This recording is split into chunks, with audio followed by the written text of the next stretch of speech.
খবৰ জনাব বিচাৰিছোঁ বিশিষ্ট অভিনেত্ৰী পূৰবী শৰ্মাৰ নাই আমাক এৰি থৈ অভিনেত্ৰীগৰাকীয়ে সেই নিশ্বাস ত্যাগ কৰিলে এখন ব্যক্তিগত চিকিৎসালয়ত চিকিৎসাধীন হৈ আছিল অভিনেত্ৰীগৰাকীয়ে আৰু হৃদৰোগত আক্ৰান্ত হোৱা অভিনেত্ৰীগৰাকীয়ে আমাক গুচি গৈছে অজান মুলুকলৈ আৰু বাসগৃহত নশ্বৰ দেশ আহি পোৱাৰ পিছত শোকাকুল পৰিৱেশ বিৰাজ কৰিছে চাৰিওফালে কেৱল কান্দোনৰ ৰোল শুনিবলৈ পোৱা গৈছে হাহাকাৰ লাগিছে চাৰিওফালে আৰু তাত উপস্থিত হৈছে বিভিন্ন স্থানৰ পৰা বিভিন্ন স্তৰৰ ৰাইজ আৰু সকলো শোকত ভাগি পৰা দেখিবলৈ পোৱা গৈছে অৱস্থা জনাইছে মুহূৰ্তত বিশিষ্ট অভিনেত্ৰী পূৰবী শৰ্মা আৰু আমাৰ মাজত নাই বিশিষ্ট অভিনেত্ৰী পূৰবী শৰ্মাৰ দেখাবখান আমাৰ মাজৰ পৰা গুচি গৈছে প্ৰবীণ অভিনেত্ৰীগৰাকী আৰু মহানগৰীৰ এখন ব্যক্তিগত হাস্পতালত চিকিৎসাধীন অৱস্থাতে শেষ নিশ্বাস ত্যাগ কৰিলে অভিনেত্ৰীগৰাকীয়ে হৃদৰোগত আক্ৰান্ত হৈ কৰুণ মৃত্যুক সাৱটি লৈ অভিনেত্ৰীগৰাকীয়ে সমগ্ৰ ৰাজ্যজুৰি এই মুহূৰ্তত শোকৰ ছাঁ পৰিছে বিশিষ্ট অভিনেত্ৰী পূৰবী শৰ্মাৰ বিয়োগত শোকৰ ছাঁ পৰিছে ৰাজ্যত দীৰ্ঘদিনৰ পৰা হৃদৰোগত আক্ৰান্ত হৈ আছিলে আৰু অৱশেষত শেষ নিশ্বাস ত্যাগ কৰিলে পূৰবী শৰ্মাই টুইটযোগে শোক প্ৰকাশ কৰিছে ৰাজ্যৰ মুখ্যমন্ত্ৰী ডক্টৰ হিমন্ত বিশ্ব শৰ্মাই ঘৰত বাসগৃহৰ আমি শোকাকুল পৰিৱেশে বিৰাজ কৰিছে বাসগৃহত টুইটযোগে শোক প্ৰকাশ কৰিছে ৰাজ্যৰ মুখ্যমন্ত্ৰী হিমন্ত বিশ্ব শৰ্মাই মুহূৰ্তত পূৰবী শৰ্মা প্ৰবীণ অভিনেত্ৰী আছিলে বিশিষ্ট অভিনেত্ৰী পূৰবী শৰ্মাৰ দেখাবখান ৰাজ্যবাসীক কন্দুৱাই থৈ গুচি গ'ল পূৰবী শৰ্মা হৃদৰোগত আক্ৰান্ত অভিনেত্ৰীগৰাকীক মাৰোৱাৰী হাস্পতালত ভৰ্তি কৰোৱা হৈছিলে কিছু সময়ৰ পূৰ্বেই আৰু কিন্তু নাথাকিলে তেওঁৰ আমাৰ মাজৰ পৰা গুচি গ'ল অজান মুলুকলৈ গুচি গৈছে অভিনেত্ৰী পূৰবী শৰ্মা আৰু বৰ্তমান আমি বাসগৃহৰ দৃশ্যাংশ দেখুৱাই আছোঁ মহানগৰীৰ ব্যক্তিগত চিকিৎসালয়ত চিকিৎসাধীন অৱস্থাতেই সেই নিশ্বাস ত্যাগ কৰিলে অভিনেত্ৰীগৰাকীয়ে হৃদৰোগত আক্ৰান্ত হৈ কৰুণ মৃত্যুক সাৱটি ল'লে অভিনেত্ৰীগৰাকীয়ে পূৰবী শৰ্মাৰ বিয়োগৰ পাছতেই সমগ্ৰ বাসগৃহত শোকাকুল পৰিৱেশে বিৰাজ কৰিছে ৰাজ্যজুৰি এই মুহূৰ্তত শোকৰ ছাঁ পৰিছে জনাইছোঁ অসমীয়া চলচ্চিত্ৰ জগতৰ উজ্জ্বল নক্ষত্ৰ আছিলে পূৰবী শৰ্মা দীৰ্ঘদিনৰ পৰা তেওঁ অভিনয়ৰ সৈতে জড়িত হৈ আছিলে অসমীয়া চলচ্চিত্ৰ জগতৰ এটা তৰা আছিল পূৰবী শৰ্মা আৰু তেওঁৰ বিয়োগৰ পাছতেই সেই তৰাটো নোহোৱা হৈ গ'ল অসমীয়া সংস্কৃতি জগতৰ চিৰসেউজ বলিষ্ঠ অভিনেত্ৰী পূৰবী শৰ্মা আৰু দীৰ্ঘদিনৰ পৰা তেওঁ অসমৰ সাংস্কৃতিক জগতখনত ভৰপূৰ কৰি তুলিছিলে আৰু বৰ্তমান সাংস্কৃতিক জগতখন উকা কৰি পূৰবী শৰ্মা গুচি গৈছে আৰু প্ৰথমে আজৰি নবৌ ছবিৰ জৰিয়তে চিনেমা জগতত প্ৰৱেশ কৰিছিলে এগৰাকী অভিনেত্ৰীয়ে আৰু ৮০ আৰু ৯০ দশকত নিজৰ অনবদ্য অভিনয়ৰ বাবে দৰ্শকৰ হৃদয়ত স্থান পাইছিলে এগৰাকী অভিনেত্ৰীয়ে আৰু অসমীয়া চিনেমা জগতৰ মাইলৰ খুঁটিস্বৰূপ আজৰি নবৌৰ জৰিয়তে প্ৰথম তেওঁ প্ৰৱেশ কৰিছিলে চিনেমা জগতত আৰু দৰ্শকৰ হৃদয়ত স্থায়ী স্থান লাভ কৰিবলৈ সক্ষম হৈছিল হৃদয়ত তেওঁ স্থান লাভ কৰিছিলে এইখনৰ পিছত সেইখন তেওঁৰ ছুপাৰ হিট ছবি অসমীয়া বোলছবি জগতত তেওঁ দি থৈ গৈছে অসমীয়া সাংস্কৃতিক জগতত দি থৈ গ'ল কেইবাখনো বিভিন্ন ছবিত তেওঁ অভিনয় কৰিছিলে নায়ক বিধাতা কন্যাদান বাৰুদ ৰিঙা ৰিঙা মন লক্ষ্মী পিতা পুত্ৰৰ দৰে জনপ্ৰিয় যি অসমীয়া বোলছবি আছিলে বোলছবিত তেওঁ অভিনয় কৰিছিলে সাৱলীল অভিনয়েৰে ৰাজ্যবাসীৰ মন মুহি পেলাইছিলে আৰু সংকল্প সোণমইনাৰ দৰে কালজয়ী ছবিটোতে অভিনয় কৰিছিলে অতুলনীয় অভিনয় কৰিছিলে আৰু আজি অভিনেত্ৰীগৰাকীক হেৰুৱাই ৰাজ্যবাসী শোকস্তব্ধ হৈ পৰিছে বিদায় অভিনেত্ৰী পূৰবী শৰ্মা এই বাসগৃহৰ দৃশ্যাংশ দেখুৱাই আছোঁ বিভিন্ন প্ৰান্তৰ ৰাইজ তাত উপস্থিত হৈছে তাত অভিনেত্ৰীসকল আছে ৰাজনৈতিক ব্যক্তি আছে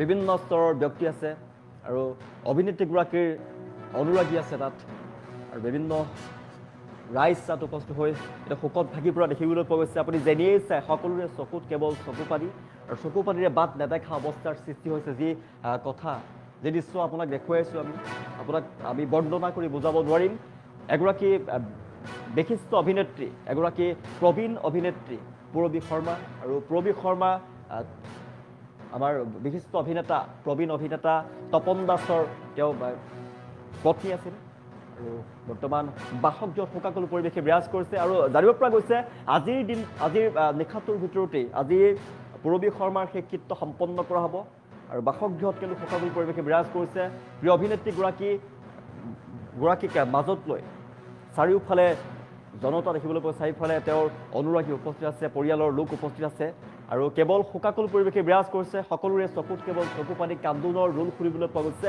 উচুপি উঠিছে তেওঁৰ পৰিয়ালৰ লগতে সমগ্ৰ অঞ্চলবাসীৰ ৰাইজ আৰু জনাইছোঁ ৰাজ্যৰ বিভিন্ন প্ৰান্তৰ পৰা ইতিমধ্যেই পূৰবী শৰ্মাৰ বাসগৃহলৈ মানুহ আহি আছে তেওঁক অন্তিমবাৰৰ বাবে শ্ৰদ্ধাঞ্জলি জনাবৰ বাবে অন্তিমবাৰৰ বাবে তেওঁক চাবলৈ উপস্থিত হৈছে অনুৰাগীসকল। আমি দৃশ্যাংশ দেখুৱাই আছোঁ, বুজাব নোৱাৰা পৰিৱেশে বিৰাজ কৰিছে। তাত তেওঁৰ জীয়ৰী আছে বাসগৃহত, তেওঁৰ একমাত্ৰ জীয়ৰী আৰু তেওঁৰ স্বামী তপন দাস দুয়োকে এৰি থৈ নিথৰুৱা কৰি থৈ গুচি গৈছে পূৰবী শৰ্মা। আৰু আমাৰ বাবে আটাইতকৈ বেয়া খবৰ, আমি দৃশ্যাংশ দেখুৱাই আছোঁ, টুইট যোগে ইতিমধ্যে ৰাজ্যৰ মুখ্যমন্ত্ৰী ডক্টৰ হিমন্ত বিশ্ব শৰ্মাই শোক প্ৰকাশ কৰিছে। বিশিষ্ট অভিনেত্ৰী পূৰবী শৰ্মাৰ দেহাৱসান পুনৰবাৰ জনাইছোঁ। কিছু সময়ৰ পূৰ্বে মাৰোৱাৰী হাস্পতালত তেওঁ চিকিৎসাধীন হৈ আছিলে। কিছু সময়ৰ পূৰ্বেই আমাক হেৰুৱাই আমাৰ সকলোৰে মাজৰ পৰা গুচি গৈছে অসমীয়া বোলছবি জগতৰ উজ্জ্বল নক্ষত্ৰ পূৰবী শৰ্মা। বুজাব নোৱাৰা পৰিৱেশে বিৰাজ কৰিছে। বাসগৃহৰ দৃশ্যাংশ দেখুৱাই আছোঁ, চাৰিওফালে কেৱল শূন্যতা। অসমীয়া বোলছবি জগতৰ, অসমীয়া ছবি জগতৰ এটি উজ্জ্বল নক্ষত্ৰ আছিলে পূৰবী শৰ্মা। জনাইছোঁ 80-90 দশকৰ ছুপাৰ হিট অসমীয়া চিনেমা তেওঁ আমাৰ ৰাজ্যবাসীৰ বাবে উপহাৰ দি থৈ গৈছে। যি অভিনয় কৰিছিলে, যি সাৱলীল অভিনয়, বলিষ্ঠ যি অভিনয়, সেই অভিনয়ৰ জৰিয়তে তেওঁ ৰাজ্যবাসীৰ মনত স্থান পাবলৈ সক্ষম হৈছিলে, হৃদয়ত স্থান পাইছিলে। আৰু এইগৰাকী পূৰবী শৰ্মাৰ দেহাৱসান ৰাজ্যবাসীৰ বাবে অসহনীয়। তেওঁ অজান মুলুকলৈ গুচি গৈছে, কোনেও কাহানিও উভতি নহাৰ বাটেৰে গুচি গৈছে পূৰবী শৰ্মা। আৰু বিশিষ্ট অভিনেত্ৰীগৰাকীৰ বিয়োগৰ পাছতেই ৰাজ্যজুৰি এই মুহূৰ্তত শোকৰ ছাঁ পৰিছে। অনুৰাগীসকলে চকু থাকিছে। আৰু বাসগৃহৰ দৃশ্যাংশ আমি দেখুৱাই আছোঁ, আপোনাক হয়তো বৰ্ণনা কৰিব নোৱাৰিম। এক্সক্লুচিভ আমি দৃশ্যাংশ দেখুৱাই আছোঁ, এই মুহূৰ্তৰ দৃশ্যাংশ আমি আপোনাক বৰ্ণনা কৰিব নোৱাৰিম। আপুনি অনুভৱ কৰক কিমান বেদনাদায়ক হ'ব পাৰে। একমাত্ৰ জীয়ৰী আৰু তেওঁৰ স্বামী তপন দাস, এগৰাকী বলিষ্ঠ অভিনেতা। তপন দাস আৰু জীয়ৰীক এৰি থৈ এই মুহূৰ্তত গুচি গ'ল পূৰবী শৰ্মা। বিশিষ্ট অভিনেত্ৰী পূৰবী শৰ্মাৰ দেহাৱসান। তেওঁ আমাৰ মাজত নাই আৰু আমাৰ সাংস্কৃতিক জগতখনৰ প্ৰতি এটা সাংস্কৃতিক জগতৰ অপূৰণীয় ক্ষতি বুলি ক'ব লাগিব। পূৰবী শৰ্মাৰ স্থান অসমীয়া ছবি জগতত কোনেও পূৰণ কৰিব নোৱাৰে।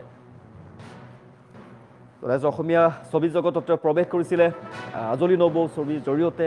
আৰু তাৰ প্ৰথম ছবিখনৰ পাছতেই দৰ্শকে আদৰি লৈছিলে। প্ৰথম ছবিখনৰ পৰাই তেওঁ দৰ্শকৰ হৃদয়ত স্থান পাবলৈ সক্ষম হৈছিলে। তেওঁৰ যি অভিনয় কৰিছিলে, তেওঁৰ যি অভিনয়, তেওঁৰ আনকি তেওঁ কথক নৃত্যটো তেওঁ পাৰদৰ্শিতা লাভ কৰিছিলে। আমি জানিব পাৰিছোঁ কথক নৃত্য অভিনয়টো ভাল আছিলে, সুন্দৰ অভিনয় কৰিছিলে, লগতে তেওঁ সুন্দৰ নৃত্যশিল্পীও আছিলে। আৰু পূৰবী শৰ্মা, এগৰাকী পূৰবী শৰ্মা বলিষ্ঠ অভিনেত্ৰী আছিলে। ৰাজ্যৰ প্ৰবীণ অভিনেত্ৰীসকলৰ ভিতৰত এগৰাকী অন্যতম আছিলে। অসমীয়া ছবি জগতত তেওঁ যথেষ্ট অনবদ্য অৱদান আগবঢ়াই থৈ গৈছে। অসমীয়া ছবি জগতত যিকেইগৰাকী অভিনেত্ৰীয়ে বলিষ্ঠ অৱদান আগবঢ়াই থৈ গৈছে অসমীয়া সাংস্কৃতিক জগতৰ প্ৰতি, তাৰ ভিতৰত পূৰবী শৰ্মা অন্যতম। পূৰবী শৰ্মাই অসমীয়া ছবি জগতত অৱদান আগবঢ়াই থৈ গৈছে, মহিয়ান কৰি তুলিছে তেওঁৰ অভিনয়।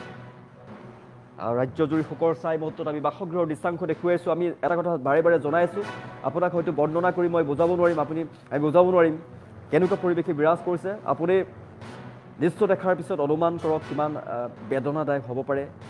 এগৰাকী অভিনেত্ৰী পূৰবী শৰ্মাৰ যি বিয়োগ, অসমীয়া নাট্য আৰু চলচ্চিত্ৰ জগতলৈ তেখেতৰ যি অৱদান, সেয়া সদায় অসমবাসীয়ে চিৰস্মৰণীয় কৰি ৰাখিব।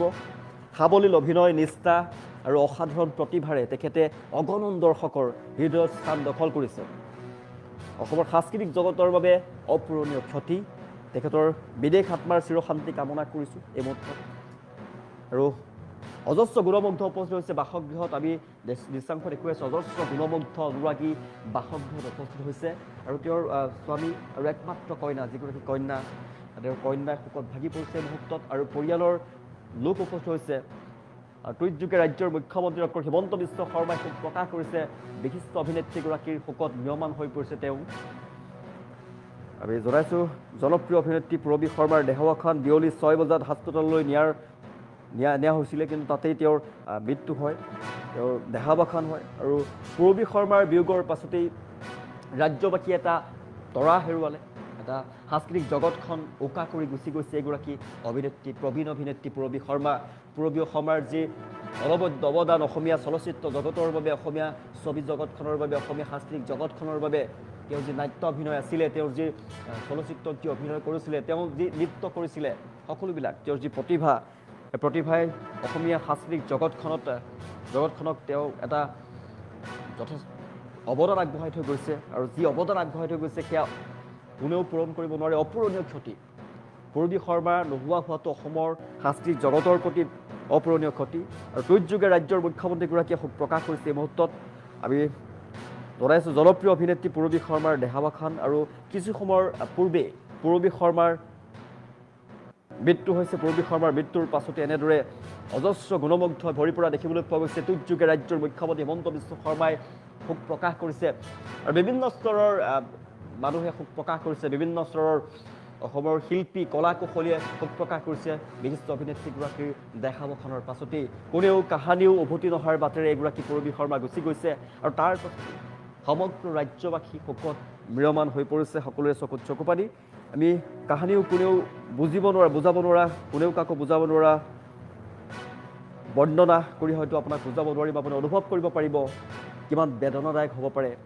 এগৰাকী অভিনেত্ৰী, তেওঁ দশক ধৰি তেওঁ বিশেষকৈ ৮০-৯০ দশকত অসমীয়া সকলোৰে মনত স্থান লাভ কৰিছিলে, অসমীয়া দৰ্শকৰ মনত হৃদয়ত স্থান লাভ কৰিছিলে এগৰাকী পূৰবী শৰ্মাই। আৰু বিশিষ্ট অভিনেত্ৰীগৰাকীৰ দেহাৱসানৰ পিছতেই, আমাক এৰি থৈ যোৱাৰ পাছতেই সকলো ম্ৰিয়মান হৈ পৰা দেখিবলৈ পোৱা গৈছে। শোকত ভাগি পৰিছে ৰাজ্যৰ সকলো। অজস্ৰ গুণমুগ্ধ বাসগৃহত উপস্থিত হৈছে আৰু আমি জনাইছোঁ নশ্বৰ দেশ বাসগৃহত উপস্থিত হোৱাৰ পাছতে হাহাকাৰ লাগিছে চাৰিওফালে। কান্দোনত ভাগি পৰিছে পৰিয়াল। অভিনেত্ৰীগৰাকীৰ নোহোৱা হোৱাটো আমাৰ সাংস্কৃতিক জগতৰ বাবে অপূৰণীয় ক্ষতি, এটা কথা স্বীকাৰ কৰিব লাগিব। আৰু সেই সাংস্কৃতিক জগতৰ ভোটাতৰা এগৰাকী যি অভিনেত্ৰী পূৰবী শৰ্মা, অভিনেত্ৰী পূৰবী শৰ্মাৰ শোকত ম্ৰিয়মান হৈ পৰিছে এই মুহূৰ্তত ৰাজ্যবাসী। সকলো স্তৰৰ জনতাই শোক প্ৰকাশ কৰিছে অভিনেত্ৰীগৰাকীৰ বিয়োগৰ পাছতেই। জনাইছোঁ ৰাজ্যবাসীক এৰি থৈ গুচি গ'ল, অভিনয় জগতখন উকা কৰি গুচি গৈছে প্ৰবীণ অভিনেত্ৰী পূৰবী শৰ্মা। আৰু পূৰবী শৰ্মাৰ যি মৃত্যু, পূৰবী শৰ্মাৰ বিয়োগ অসমীয়া সাংস্কৃতিক জগতখনৰ বাবে অপূৰণীয় ক্ষতি বুলি ক'ব লাগিব। আৰু সেই ক্ষতি কোনেও পূৰণ কৰিব নোৱাৰে।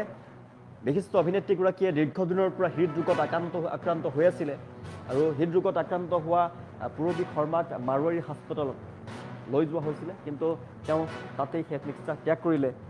তেওঁ কোনেও কাহানিও উভতি নহাৰ বাটেৰে গুচি গ'ল। অৱশেষত বেছি দুখ লাগে, ইমান কম বয়সত পূৰবী শৰ্মা আমাৰ মাজত আঁতৰি যাব বুলি আমি কোনো কল্পনাই কৰিব নোৱাৰোঁ, সপোনতো ভাবিব নোৱাৰোঁ। আৰু বেবীতো সৰু ছোৱালীৰ নিচিনা না, ফূৰ্তি কৰি থাকে, ধেমালি কৰি থাকে, হাঁহি থাকে। গতিকে সেইকাৰণে বৰ বেছি দুখ লাগিছে। তেওঁৰ নিচিনা গ্লেমাৰাছ, চিৰিয়াছ অথচ চিৰিয়াছ হিৰ'ইন নায়িকা অসমীয়া চিনেমাত খুব কম, আৰু এইটো অদ্বিতীয়। এইটো আমাৰ কাৰণে খুব ডাঙৰ ক্ষতি।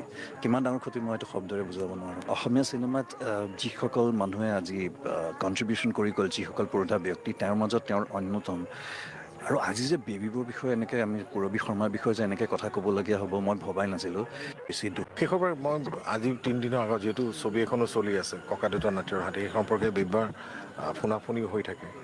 আৰু আজি 2 দিনৰ আগত তেওঁৰ লগত মই ফোনত কথা পাতিছোঁ। আৰু সেই বেবীবাৰ যে আজি এনেকৈ শুই থাকিব মইতো ভাবাই নাই। আৰু মই ভাবোঁ যে তাক কৰিবলগীয়া বহুত আছিল, অসমীয়া ছবিৰ কাৰণে দিবলগীয়া বহুত আছিল। মই নিজেও তেওঁৰ অভিনয় এগৰাকী মই অনুৰাগী বুলিয়ে ক'লে ভুল কোৱা নহ'ব। যিহেতু মোৰ 94 প্ৰথম ভ্ৰাম্যমান থিয়েটাৰ গৈছোঁ হেঙুল থিয়েটাৰ। সেই বছৰ পূৰবী শৰ্মা আহিছিল, আদিল হুছেইন আছিল, মই, আমাৰ মৃদুল ভূঞা আৰু ৰীণা বৰা, পৰাগ বৰুৱা আছিল। সেই তেতিয়াৰ পৰাই বেবীবা আৰু মোৰ মাজত এটা ভায়েকৰ এটা সম্পৰ্ক গঢ়ি উঠিছিল। আমি একেলগে ছবি কৰিছিলোঁ, নায়ক কৰিছিলোঁ, বিধাতা কৰিছিলোঁ, তাৰপিছত কন্যাদান আৰম্ভ কৰি বহুত কেইখন ছবিত কাম কৰিলোঁ। আৰু ইমান টেলেণ্টেড এগৰাকী অভিনেত্ৰী এনেকৈ গুচি যাব নালাগিছিল, বয়স নহয় তেওঁ যোৱাৰ। তেওঁ অসমীয়া ছবিক দিব লগা আৰু বহুত আছিল। কিন্তু এটা কথা কি, তেওঁৰ স্থান কিন্তু কোনেও দখল কৰিব নোৱাৰে। যিটো স্থান তেওঁ অসমীয়া ছবিত দেখি আহিছিলোঁ আমি, সেই বেবীবা ইমান সোনকালে যাব লগা হ'ব বুলি মই এতিয়াও কল্পনা ভাবি পোৱা নাই। তেওঁ আত্মাই চিৰশান্তি লাভ কৰক, তাকে কামনা কৰিছোঁ। আৰু তেওঁ অবিহনে তপন দা আৰু ছোৱালীজনীক যাতে শক্তি দিয়ে, আগুৱাই যাব পাৰে, তাকে ভগৱানৰ ওচৰত প্ৰাৰ্থনা কৰিছোঁ। শেষৰবাৰ তেওঁ অসমীয়া ছবিৰ কাৰণে যথেষ্টখিনি কৰিছে আৰু এতিয়াও বহুত কাম কৰিবলৈ তেওঁৰ আশা আছিলে। সদায় লগ পালে কয় আমি কাম কৰিম দিয়ে। প্ৰত্যেকটো চৰিত্ৰই তেওঁৰ কাৰণে সদায় এটা চেলেঞ্জ হৈ আছিলে। মই যিমানখিনি লগ পাইছোঁ, মই মুনীন বৰাৰ জৰিয়তে তেওঁ প্ৰথম ছবিত লগ পাইছোঁ, তাৰপিছত নিজাকেও তেওঁ কাম কৰিছোঁ মই বেবীবাৰ লগত। প্ৰত্যেকটো চৰিত্ৰ তেওঁ অধ্যয়ন কৰি কৰিছিলে আৰু প্ৰত্যেকটো চৰিত্ৰ তেওঁ খুব চিৰিয়াছলি কাম কৰিছিলে। আৰু তেওঁৰ পৰা আচলতে আমি নতুন প্ৰজন্মই শিকিব লগা বহুত কথাই থাকি গ'ল। গতিকে সম্পূৰ্ণ এগৰাকী অভিনেত্ৰী আছিলে বেবীবা। তেওঁ অসমীয়া ছবিৰ কাৰণে যথেষ্ট এগৰাকী অভিনেত্ৰী, নতুন চামৰ লগত যেতিয়া অভিনয় কৰিবলৈ যায় এনেকুৱাকৈ দেখুৱাই যেন তেওঁ একো নাজানেই, নতুন চামৰ পৰাহে কিবা শিকিবলৈ আহিছে, তেনেকুৱা ধৰণৰ আছিল। ছবিতে নহয়, মঞ্চ অভিনয়টো কিন্তু তেখেতৰ মানে সকলোৱে মন মুহি পেলাইছিল। সেইবিলাকতো আৰু ক'বই নালাগে, বহুত কেইখন মোবাইল থিয়েটাৰত তেখেতে আছিল, তাতো দেখিছোঁ, সেই ষ্টেজতো দেখিছোঁ। আৰু বেইবা য'তেই কৰে তাৰমানে অকণমান ইমান চিন্তা চৰ্চা কৰি কিবা এটা বেলেগ ধৰণে কৰিবলৈ এটা চেষ্টা কৰে, সেই তেনেকুৱা ধৰণৰ এইবিলাকেই আৰু কথা বতৰা। আজি গ'লগৈ। শেষবাৰ কেতিয়া যোগাযোগ হৈছিল, কি কথা আছিল? শেষবাৰৰ কাৰণে পাইছিলোঁ মই আচলতে তেতিয়া এখন চিৰিয়েল কৰি আছিলে এই স্পন্দনৰ কাৰণে বোৱাৰী বুলি, মই নাছিলোঁ সেইখনত, মই বেলেগ এটা কাম কৰিবলৈ যাওঁতে পাইছিলোঁ, পাই পেলাই মোক কৈছে যে ইমান দিনৰ পিছত কেমেৰা সন্মুখলৈ আহিছোঁ, মই বিৰাট নাৰ্ভাছ হৈ আছোঁ জানা। মই কৈছোঁ আপুনি যে কি কথা কয়, আপুনি ইমান এগৰাকী ডাঙৰ অভিনেত্ৰী, আপুনি আৰু এনেকুৱা ধৰণৰ কথা ক'লে কেনেকুৱা হয়, সেয়াই আৰু তেনেকুৱা ধৰণৰ।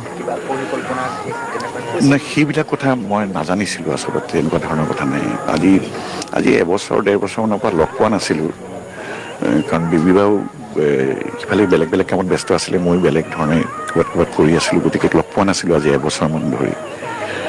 কিন্তু সেয়ে যেতিয়াই লগ পাওঁ মানে যেতিয়াই কথা পাতোঁ একদম মানে কি ক'ম আৰু বহুত কিবা কিবি গান কৰিছোঁ মই ডিব্ৰুগড়ত গৈ পেলাই, বিৰুবা মোৰ গাড়ীতে গৈছে, তেজপুৰত আমি মৃদুল চুতীয়াৰ পৰিচালনাত চিৰিয়েল কৰিব গৈছোঁ, মোৰ গাড়ীতে গৈছে, এনেকুৱা বহুত দীঘলীয়া সময় পাৰ কৰিছোঁ। সেইবিলাক কথা আজি মনত পৰিছে, সেয়াই আৰু। শেষৰবাৰ মই আজি 3 দিনৰ আগত যিহেতু ছবি এখনো চলি আছে ককা দেউতা নাতিৰ হাতী, সেই সম্পৰ্কে বেইবাৰ ফোনাফোনি হৈ থাকে।